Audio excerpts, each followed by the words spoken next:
Welcome back to the Student Hub Live STEM Showcase. Well, in this session, we are hearing about mathematics and statistics.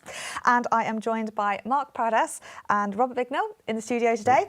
Now, Robert, you're going to be talking about the four-colour theorem. Yeah. And Mark, you're going to be talking about chaos theory and the butterfly effect. Not things that I was expecting to hear about in the mathematics and statistics session. But we're going to give students an example about why maths and stats is such an exciting area and really how it can be applied and how it is taught. Yeah, I think that's exactly right, yeah. So, I mean, my particular area, the four-colour theorem, actually is a really stupid example because actually its applications are pretty limited. I mean, you'll find out in a minute, it's not actually very useful in real life, but the area of graph theory, which underpins it, is really important. So. Now, you got into graph theory, which I'd actually never sort of thought, oh, somebody would be really into that sort of thing, but it's an interesting way that you got into it. Yeah, I mean, so, well, when I started as an undergraduate and I was, doing maths, and, maths is all about equations and integrals and things like that, and you get to sort of third year and it's beginning to get a bit complicated and you sort of piled layer upon layer of stuff.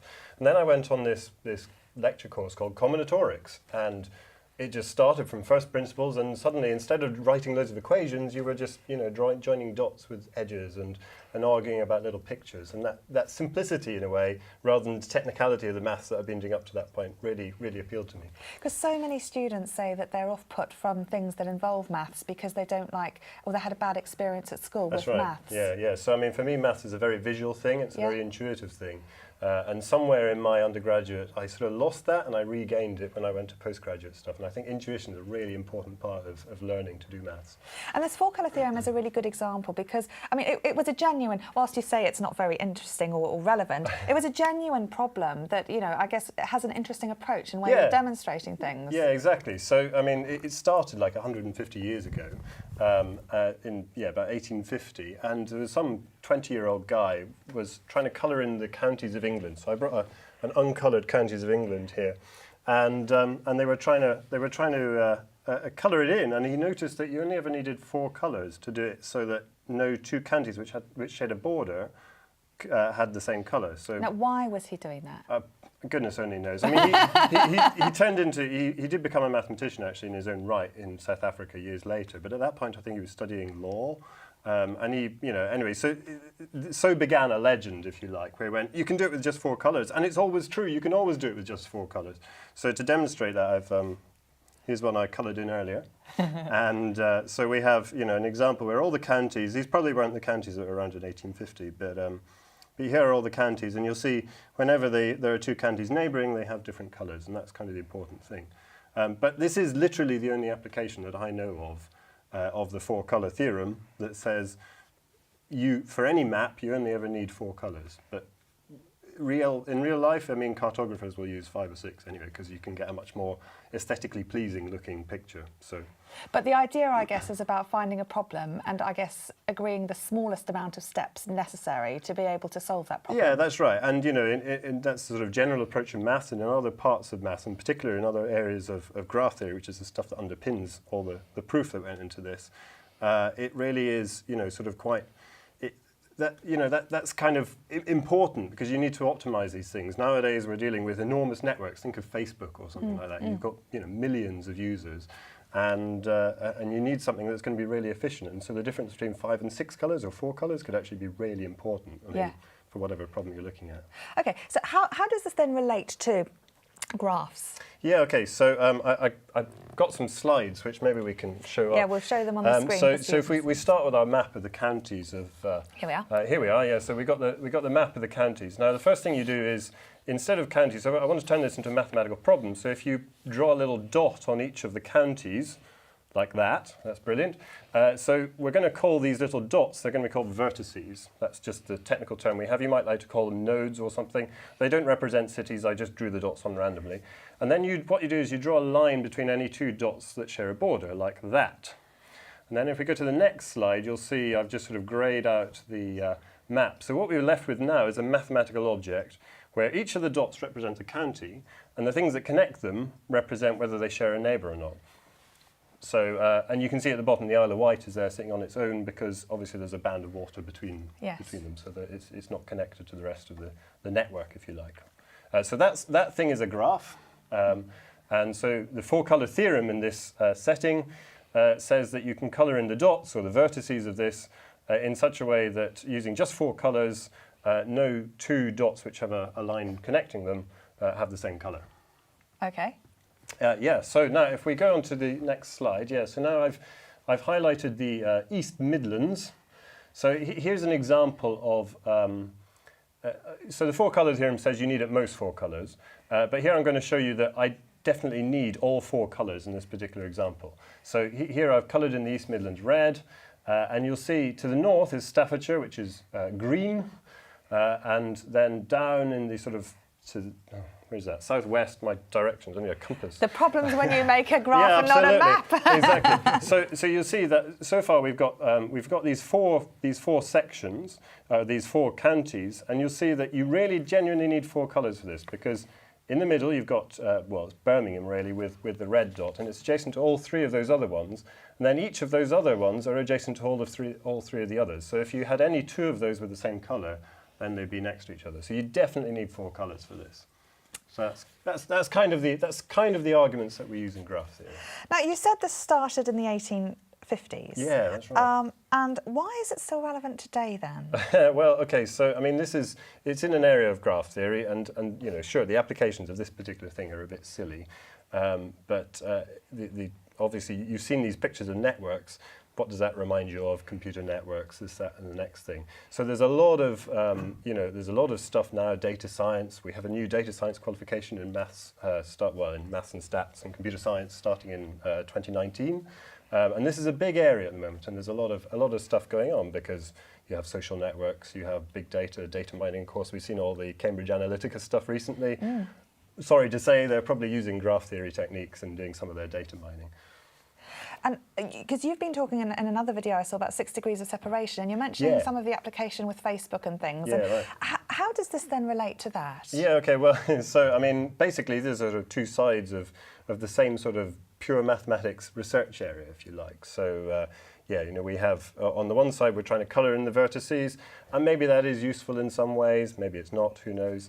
There are certainly algorithms where they want to do this sort of thing. They tend to be slightly nuanced and not so directly obviously applicable, but it's all studying these graph structures, so that's kind of where it comes from. And tell us then, like you mentioned this four-colour theorem, and this was something that's been proved, and that's quite an important point, isn't it? Because after 120 years later, we're now able to say actually categorically this is a truth, which is not something that one can say in many STEM subjects. Oh, right, exactly. I mean that's the thing about maths, and particularly pure maths. Sorry, Mark. But, particularly in pure maths, we can come up with things. We can have the intuition that tells us this is definitely true, and we can come up with sort of bogus arguments that explain why it's always going to be true. But unless you genuinely have a mathematical proof, you can't claim that as a result. So how did you get the mathematical proof then? Okay, well, so the mathematical proof was, as I say, it took a very long time to come. It was in the 1970s when it was finally proved, and it was done by two mathematicians come computer scientists. It's kind of somewhere in between. But we're claiming them as mathematicians. In Illinois, and they got a supercomputer and they sort of threw a supercomputer at it. There were hundreds of thousands of cases to deal with, and they came up with thousands of pages of computer printout. And this was apparently claimed to be a mathematical proof. Now, a lot of people were very sort of skeptical about this. It was the first time a computer had been used to prove anything. And it isn't a very beautiful proof because, it's huge volume. And it took years before anybody was actually really able to verify that this was indeed actually a proof. Right? Yeah. So it's a bit of a unique one. Well, it's certainly the first time a computer was properly used to prove something. And you said earlier that this is, this whole idea sort of really excited you at the time. You're now researching in this area. What are you doing? Yeah, so I do something similar, and it's I work sometimes in graph theory, sometimes in other little combinatorial things, but it's always about studying structures like this, and usually I deal with something called infinite anti-chains. I'm just going to throw that out. Sounds good. Yeah, it sounds good. And it basically means, so I showed you what a graph looks like, and imagine an infinite collection of these graphs, all of which somehow can't be compared to one another. So that's the kind of stuff I deal with. It produces lots of pretty pictures. And it does also have serious applications in sort of computer science, algorithms and so on. Now, we know students love colouring in, Yeah. but aside from that, how might this link to curriculum? Okay, so, well, actually, I mean, this, we have in our third year in Maths and Stats, we have a course called MT365, Graphs, Networks and Design. So, well, I've just told you what a graph is. A network's essentially the same thing. Design is something different. And in that, and I didn't realise this until recently, there's a DVD pack, which is like this. It's not a very exciting cover, I'm afraid. But in here, there's a whole series of videos, but one of them is about 4 colours and the 4-colour theorem, which is put together by Robin Wilson, who used to be an academic here. And it's a BBC OU co-production. It's about 25 minutes long, and it gives you a real in-depth sort of history and the mathematics behind it. So if you studied MT365 and you haven't looked at it, really do look at it, because it's really brilliant. And if you haven't studied MT365, then sign up now. Yes, we've been talking about choosing various qualifications and pathways. From your perspective then, what sorts of attributes or things do you think students need to have to really enjoy going into this particular area? I think you need a certain amount of you need some kind of ability to visualize these things. You need to be the kind of sort of mathematics. I mean, you do need some mathematical background, not a huge amount, as to be said. This has considerably fewer requisites than a lot of our third-year courses. But you need a certain amount of sort of intuitive visual thought. And, of course, you need to be rigorous, because in maths, you always have to be rigorous. So, yeah, you need to check your details very carefully. Brilliant. Right, that's excellent. I'd just like to take a quick trip to the hot desk and see how everyone is at home. Scott and Sarah, what did the audience make of that? Everyone's getting really involved on the website at the moment. All of people are talking about the different ways they've come across these things in the maths area as well, and sort of the TED Talks and things they've been watching, and just the fact that maths can be such a visual explanation of things as well, because you usually see it as just sort of numbers. That's right. And that's really great. And obviously make sure to grab your 4 colours and get involved as well. Excellent, Scott. I see you're doing some yourself. Keep on the hot desk and keep chatting to everyone at home. That's excellent. Well, thank you so much for that. I'd like to talk now about the chaos theory, because some of our crew here are in a band called Chaos. I'm very interested to see how you've developed a theory about that. Well, first of That's a joke. Don't worry. I haven't developed a theory about this yet. But I'm sure that we are all now familiar with the word chaos. It's in the common usage. And when we say chaos, typically we think about something that is disordered, confusing, and this type of things.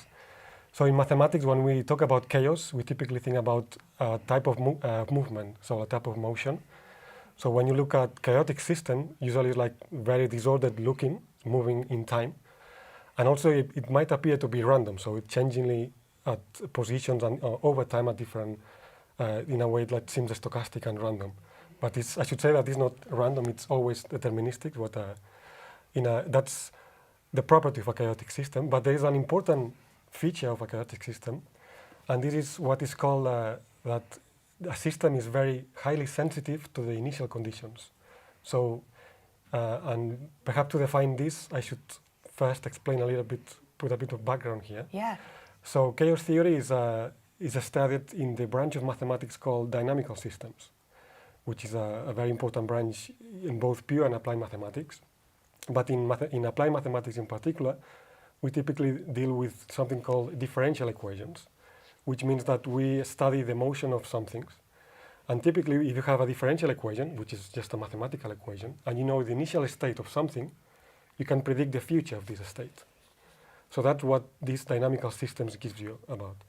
So now, when we talk about chaotic systems, and first I should say that these dynamical systems means that they are deterministic, so that you can predict the future given the initial state. But when we have a chaotic system, we have a very sensitive dependence on the initial conditions. So this means that if you slightly change your initial condition, this may lead to a very completely different future state. So that's the concept of being very sensitive to the initial conditions. And this is what is linked to this concept of the butterfly effect, which nowadays has become very popular thanks to Hollywood films and science books. I was going to ask, why is that word used? Well, that's maybe I could put some history here. Yeah. So the chaos theory was actually discovered in the late 19th century by a very famous mathematician, Henry Poincaré, who was studying the problem known as the three-body problem. And this is the problem that has celestial bodies acting under the influence of gravity, for example, a star and 2 planets. So back then he was looking at the solution of this problem, and he observed that some of these solutions were exhibiting this type of erratic and kind of disordered-looking behavior, and they were very sensitive to the initial conditions. So he was the one, in a way, to discover this chaotic motion. Although back then there was no computers, there was nothing that could be proved visually to see that this is actually what happens. And although there was some mathematicians that worked on this during the first half of the 20th century, notably the Mary Cartwright and John Littlewood from Cambridge that did also some work on this, it was not until the 60s when computers came to play a big role in science research, when there was this famous American meteorologist called Ed Lorenz, who was studying a mathematical model to describe the atmosphere of the air on the planet Earth, in a way to try to understand how to predict and how to forecast the weather. So what he discovered is that it was actually by chance. So he was solving this equation in the computer, and then he was starting from an initial condition, then solving the equation, and then predicting the future state of the weather. But then he thought, well, I'm going to try and save some time, and instead of starting from the same initial condition, I'm going to start from halfway through of this computation.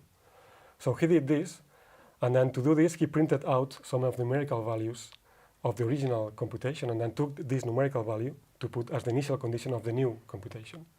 But the problem was that this numerical value that was on the printout was a rounded value, up to 3 digits, and the computer was working up to 6 digits. So there's a difference on the initial conditions. And then he discovered, by chance, that when he put this rounded value, the trajectory was completely different to the previous one. And then looking back at what happened, then he realized that was because of this rounded value in the printout that he was using. So that was the first discovery using computers of chaos. And then that was in the 60s, and then in the 1972 he went into this conference paper that was very famous under the title, "Thus the flap of the butterfly wing in Brazil set a tornado in Texas." So meaning that a tiny perturbation somewhere can actually change the course of a tornado somewhere else. So that's the idea of this butterfly effect. And then the butterfly effect was made famous in a book written in the 80s by James Blake, where basically he introduced this concept of butterfly effect based on Ed Lorenz's work in the 70s. And nowadays this has become very common, this concept of making small changes and having a large effect in the future. Wow. So that's the history behind it. Okay, brilliant. Now, you've prepared some videos we can see some examples. How it works. Yeah. Not with real butterflies. No, not with real butterflies. What are we going to see in these videos? So we're going to then, see, well, first I should say that we're going to see a numerical computation of some mathematical equations that model some mechanical systems. Okay. And one of them is non-chaotic, and the other one is chaotic. So we'll see the difference. Okay. So in the first video, we'll see a single pendulum, which is a ball attached to a string, and then it's oscillating around a fixed point. And then the first video, we're actually looking at 2 single pendulums. They are independent, one on top of each other. So we can see one here. This is the 2 single pendulums. And they you are can talk identical. Over this. We have put 2 different colors, red and blue. And we see that here we started from initial positions which are exactly the same except for 0.1 degrees. And as expected, this is we know that a single pendulum has a simple periodic motion, goes left to right, and we understand this very well. So as expected, we don't see anything surprising here. No.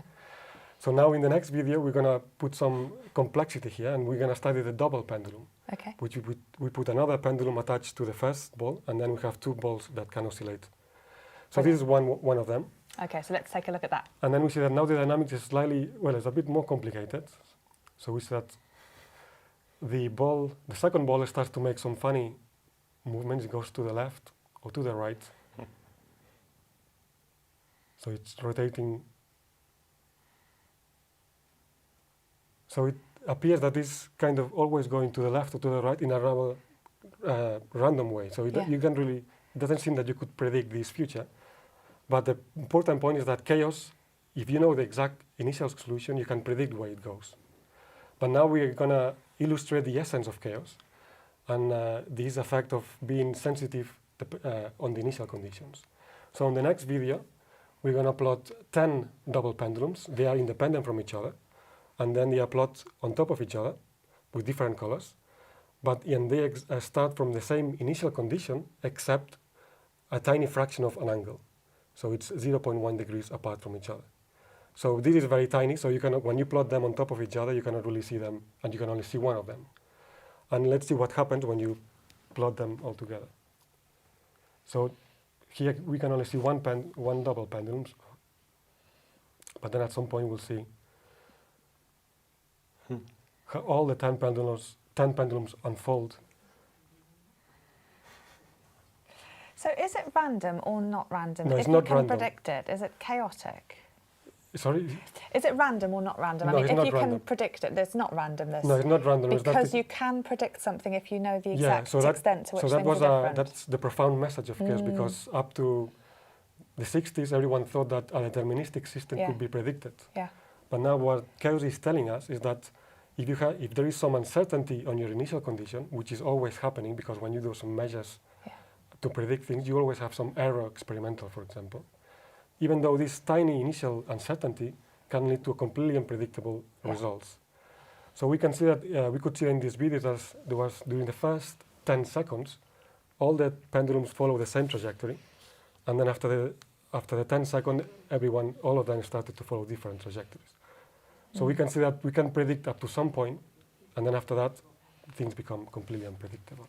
And that's the essence of chaos, which, as Lorenz realized, it has enormous impact on weather forecast, for example.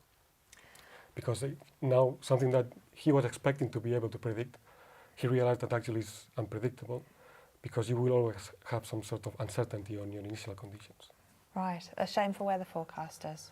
But what you're both talking about ultimately is the importance of modelling, of being able to use mathematics to predict the future, which is an incredibly powerful thing. And I know when I did a lot of statistics, I was just amazed at the extent by which you could, understand the importance of certain variables in predicting something for the future. And I found it such an exciting way of looking at the world. Instead of being very retrospective, it's about using the past to really make predictions about the future. And you're both doing that, but in really, really different ways. Yeah, different ways, Yeah. In applied mathematics, usually we try to apply mathematical methods and mathematical equations that try to model real applications in physics, chemistry, biology, economy. Yeah, I guess in pure maths, our view is the other way around. We play around with things and we have a lot of fun and we come up hopefully with nice theory, and then at some point we have to tell funders and so on why it's important. So that's the way of being a pure mathematician. But when applications come along, it's really it's really rewarding as well. And there's plenty of cases of that in pure maths over the last 100 years or so. Brilliant. So I want to talk then about how all of this matters. And firstly, in terms of the chaos theory, how does that link to curriculum and your own research? Well, in my own research, I work on different projects. One of them is chaos theory. And for example, one of the key questions in chaos theory that has been, or most of the researchers have been working on, is trying to control chaos and whether you could extend this predictability time in a chaotic system. So something that we did last year in a very recent work in collaboration with Michael Wilkinson from our school as well, we saw that in some systems you can actually extend this predictability time by adding some sort of external fluctuations. But here I would go into perhaps too much technical details. But the idea is try to understand whether you could extend the predictability time of your chaotic system, which eventually this would have impact out of applications, for example, in weather forecast, if you could predict for longer than expected, for example. So that's from a research point of view. And in our curriculum, chaos theory is covered in one of the modules, which actually is this one here. It's MS3 to 7. It's a level 3 module. No butterflies needed? No butterflies. Actually, this is part of our research, which shows a chaotic system. And it gives an introduction of chaos by using simple mathematical models. So that's one of the modules, and I like to mention also another one, which is MST 3 to 6, is on fluid mechanics. Although this doesn't cover chaos, fluid mechanics is an area where chaotic phenomena is observed quite a lot. So this could be a good foundation if you want to study chaotic systems, and then study this first and then go to other modules and things. Brilliant, excellent. We'll come back and talk more, but I just want to take a quick trip to Scott and Sarah and see how everyone is back home. Yeah, we've got quite a few students coming on. Sarah Green has said that she's starting to see maths in everything since she started her STEM studies. And Catherine Brown has said she wants to make a double pendulum. Yeah, I'm planning to make one of them as well. But Any they are recommendations on what to make it out of? well, I'm working on it now. It's not easy actually. So you mentioned both that it's about doing your research and then persuading funders to sort of give you the go-ahead to keep doing some of this research. So a common problem. You're doing something quite interesting, and you talked about the Facebook algorithms and various ways, big data. It's all very topical right now. Yeah.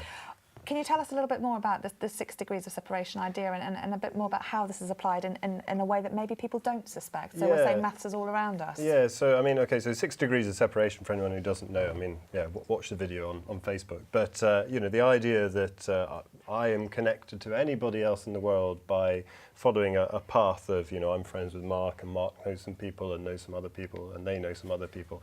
And you only need to do 6 hops before you can get to anybody in the world. That's the idea. So there's this huge sort of explosion of contacts if you go too far out. So that's the sort of 6 degrees of separation type thing. And of course, certainly the applications in Facebook, I mean, I guess I mentioned Cambridge Analytica earlier. This is exactly the sort of thing they were doing, was they were using the friends of people who had, agreed to share their data with whatever company it was. Allegedly. Allegedly, and allegedly we should say. So the idea was then that they were being able to get somehow access to that person's friends. Now, obviously, if they could access their friends' and so on, then 6 degrees of separation, suddenly they can access everybody's data in the whole world. So this gives you some kind of idea why this is actually quite a big deal, why you can get this sort of explosion in numbers of people available and so on. But the algorithms which they were doing, which are perfectly fine, are this sort of market segmentation type things where you want to know whether people have similar interests and so on. So you do little bits of analysis, and some of it will be statistics, of course. There's a lot of statistical analysis in all this, just to make sure that to find out people who might be in. Okay, so a good example. Some years ago now, and this was early days of Facebook, I got engaged, and having announced I was engaged, suddenly all the adverts were about sort of, book your wedding reception here, there, and everywhere. And it's kind of spooky, and you might notice that if you go shopping somewhere, like, you go online and you search for something, then suddenly all of the adverts you see are for those items that you were looking at. So there's this slightly spooky collection, sort of network of things that you can't see, which are talking to each other, working out what it is that you're interested in buying at that time. But it's interesting because the use of big data, I mean, it's such a topical thing, and you can see how, it's very easy for various companies to click into what you've been looking at on social media or Google, etc., and to then have those things coming up into your feed. But going back to the idea of predicting behaviour, it raises bigger questions, ethical questions, really, about the extent to which we can predict and model human behaviour based on certain attributes. I mean, it's a huge area. That's sure. I mean, and that's exactly right. And ethics is something that us pure mathematicians particularly, and probably applied ones as well, aren't actually all that good at thinking about, because whenever we have these questions of is an ethics review required, we tick the no box because there's nothing we ever do. But actually suddenly things are beginning to look like there are ethics involved, at least if you're on the applied side of stuff. So you do need to be very careful about this. Yeah. So, I mean, computers have clearly revolutionised so much of what you're both doing. Where is the future then in terms of what you're hoping to be able to do next? Is it connecting with various other, places, or getting bigger and bigger? And where is it going? I don't know. For me, we use computers as a tool, personally. Obviously, it's important in terms of applications of what I do, but we certainly use them as a tool to try and perhaps inform our intuition, correct our intuition when it's wrong, because, of course, we make mistakes and so on. I haven't done many of these computer proofs like the four-colour theorem. That's not something I've done much of. But we certainly simulate things, generate things, to try and get some kind of impression of the area that we're working in and we're trying to get a picture of. And really, for me, that's key to have that image in my mind before I can write down a proof. Yeah. Yeah, in applied mathematics, like what I was saying, we have these differential equations, which in most of cases you cannot solve exactly. So then computers, when you need to use it to see how is the solution looking like, and then try to make some predictions based on theory, and then you can check whether it is correct or not with your computers. But yeah, computer is like essential tool in research, in mathematics. No, absolutely, and makes life so much easier. It's amazing because it's almost like you're using the current things that are there to really help things, and whereas other disciplines might be trying to push forward and say, what could we do if we could do something? It seems like this is a real case of almost like using the tools to sort of support what you're already doing and driving the theoretical ideas and using then the equipment to support that. Yeah, I mean, that's probably the way that Yeah. certainly I see it in maths. But of course, the applications will drive the next iterations of quicker algorithms and so on. So, you know, we probably have to write our own computer code, certainly because we're dealing with funny structures and so on. You write your own computer code, and then you learn something. And I have a PhD student who does this at the moment. And, you know, we had some basic piece of computer code which could get up to length 10 or 12, you know, after a couple of days. And then with a few improvements and a few little theorems and bits of intuition, you know, in one particular case we could get up to length 1,000,000, you know, so that's, you know, 4 times, well, you know, power 10 to the 4 times as far as we could get before, which, you know, what you're able to prove, sort of, there's a feedback loop, I suppose, is what I'm saying. But, yeah, I mean, that's for us in pure maths, because we sort of have to write our own software as we go. I guess maybe you're a bit more. It's the same. We Yeah. always try to improve. And for example, we have a model and we try to simplify it. You might look at 3-dimensional systems, then you simplify it to 2-dimensionals. Of course, if you have a much powerful computer, then you could be able to simulate the whole thing. But Yeah. it's always pushing towards the next step. Yeah. Brilliant. Well, thank you very much, Mark and Robert, for giving us such an interesting discussion. In the chat, people are talking about whose friends are friends with Donald Trump. So I think we're going to leave them to that. You all are. Yeah, don't say that. But thank you very much for an Thanks very excellent much. session. I hope you've enjoyed that. We're going to have a short video break where we're going to introduce you to life, health and chemical sciences, and then join us for that next session with life, health and chemical sciences after the break. We'll see you in 5 minutes.